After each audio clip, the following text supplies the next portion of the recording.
Hey guys, it's Rachel from the Little Ring Land. Today's another Top 5 Wednesday day. Today's topic is Top 5 Worst Love Interests.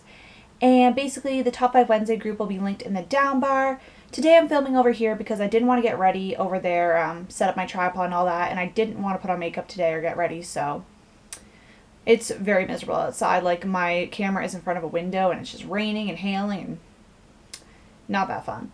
But anyway, my top 5 love interests are people, I guess, and characters I picked. I didn't really pick, like, a lot of, like, the typical love interest where it'd be like, oh, they cheated on that person, they're a horrible person. Obviously, it's a horrible act, but the stuff I went for was mostly worse, at least in the top few category, or top few slots on my list.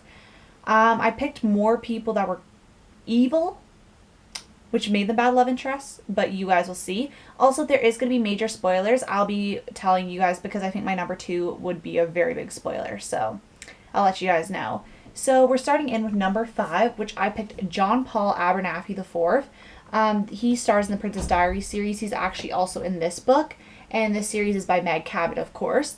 And I just really hate that character. Like, you guys know, like, he is up there with Frankie from 20 Boys Summer by Sarah Auckler, and you guys know, like, that character. Like, the plot was okay, but that character, you guys know my immense hatred for that character, and he is like the boy version of Frankie. Like, they are just two characters I can't stand, so I make him the worst love interest. Also because he had really bad motives. Like, I find his motives made him, like, worse in my eyes than he already was. But yeah, he's number 5. Number 4 goes to Aspen from the Selection series by Kiera Cass. Now, Aspen's just a worst love interest because this is, like, at the beginning of the book. So I'm sure you guys already know, like, what happens at the end. But if you guys don't want to know, I'm going to hold up the book and talk about it. And when I put the book down, I'll be finished. Spoiler. So basically, the thing I don't like about Aspen is because he breaks up with America because he can't support her, or he doesn't want to accept her helping support him. Like, it's such a stupid reason. It's like, it doesn't matter what gender you're, like, just, you can help each other out. Like, I don't get the big deal. Like, you don't have to be, like, the male breadwinner. Like, and then breaks up with her. And then, like, suddenly she's in the selection. He's like, oh, but, like, I really miss you and we should get back together. It starts conflicting her. And then we have the mess called The Elite, which loved the book still. Well, I really liked it. I wouldn't say I loved it.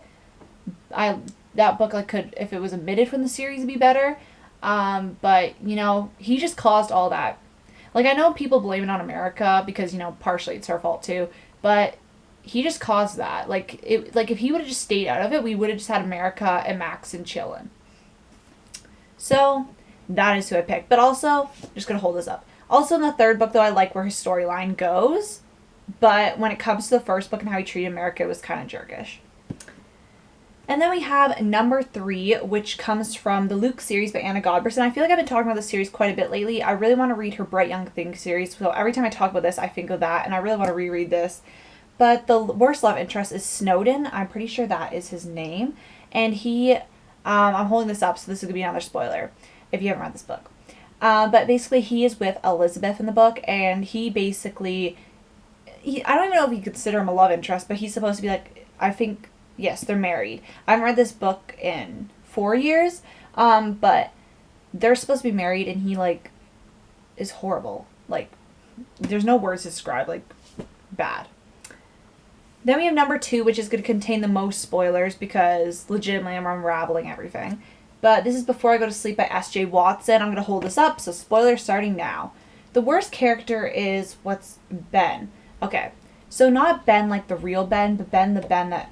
the Ben, who is not actually Ben, but that guy that actually caused all her memory problems and pretend to be her husband, and he's just horrible. Like, because he's lying to her, and if you love somebody, you don't lie to them, and you don't hurt them. That's number 1. But, like, he hurt her, made her be like this, fooled her for years, and it's just horrible. Like, and then he claims, like, he loves her. What? No, you're bad love interest. Stay away. Then number 1 comes to a recent read, and that is You by Carolyn Kepnes. I hope I'm saying that right. And basically, the bad love interest, this is a tie because we have Guinevere and we have Jo. And, well, Guinevere, they call her Beck in the book. So Beck and Jo, they're both horrible love interests. Joe has his issues. Like, he cares, but he has his issues. And that makes him overcare and get really creepy, really bad.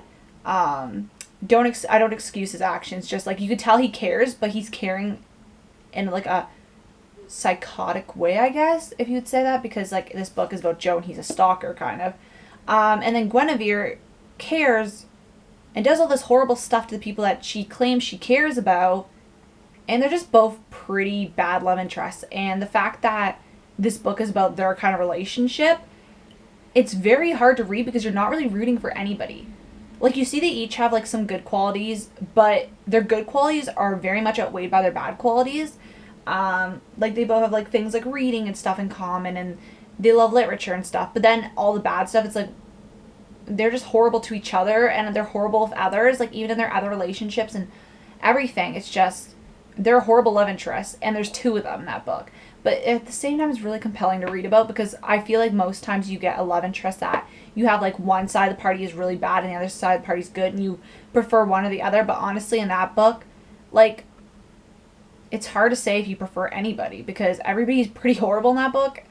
But at the same time, it's very compelling to read because there is really nobody you're rooting for. I was kind of scared to do this, or not nervous. Like, I didn't know. I was a little apprehensive to do this topic because I was like, there's a lot of good love interests in books that I've read.